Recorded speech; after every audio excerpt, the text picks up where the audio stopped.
పహల్గాం దాడికి ప్రతీకారంగా భారత్ దాడులు చేసినట్లు భారత రక్షణ మంత్రిత్వ శాఖ అధికారికంగా ప్రకటించిన వెంటనే అమెరికా అధ్యక్షుడు డొనాల్డ్ ట్రంప్ తన మొదటి స్పందనను వెల్లడించారు.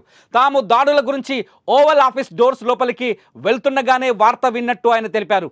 గతం బట్టి చూస్తే ఏదో జరగబోతుందని కొంతమందికి తెలుసు అనుకుంటున్నానని చెప్పిన ట్రంప్ భారత్ పాక్ దేశాల మధ్య చాలా కాలంగా ఘర్షణ వాతావరణం నెలకొని ఉందని అన్నారు. శతాబ్దాలుగా ఇది ఉండదని గుర్తు చేసిన ట్రంప్ ఇది చాలా త్వరగా ముగిసిపోవాలని ఆకాంక్షించారు. భారత్ చేపట్టిన చర్యపై ఆయన నేరుగా వ్యాఖ్యానించకపోయినా మొత్తం సంఘర్షణ తర్వాత ముగిసిపోవాలన్న తన ఆకాంక్షను తెలియజేశారు.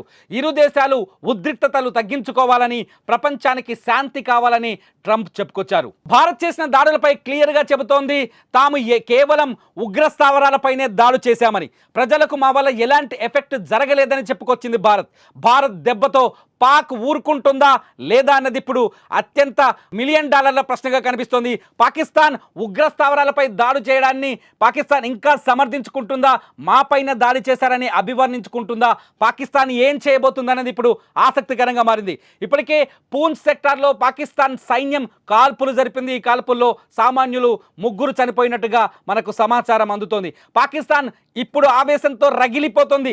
దాడిని ఎదుర్కోలేక, దాడిని నిరోధించలేక, దాడిని కట్టడి చేయలేక, ఉగ్ర స్థావరాలపై దాడి జరిగిందని ప్రపంచం ముందు ఒప్పుకోలేక ఇప్పుడు పాకిస్తాన్ ఉక్కిరి బిక్కిరవుతుంది.